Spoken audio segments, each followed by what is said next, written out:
Viral ngayon at mainit na pinag-uusapan sa social media ang isang concert ni Elias na ginanap sa Tinabuan Festival sa Morcella, Negros Occidental.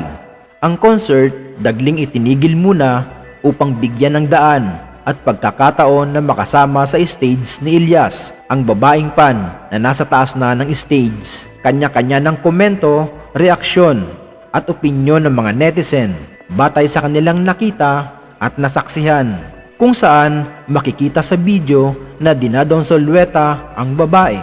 Marami ang kinilig nang gawin ito ni Elias sa babae at mas lalong napuno ng sigawan at pagkagulat nang magbilang na si Elias ng 3 beses. Hindi inaasahan ng mga manonood at lalo ng babae na maglalapat ang kanyang labi sa labi ni Elias. Kaya naman marami ang nagulat sa nangyari. Pero nilinaw na ang lahat ng ito'y katuwaan lamang para magpasaya ng mga manonood at mabigyan na rin ng pagkakataon ang maraming tagahanga ni Elias.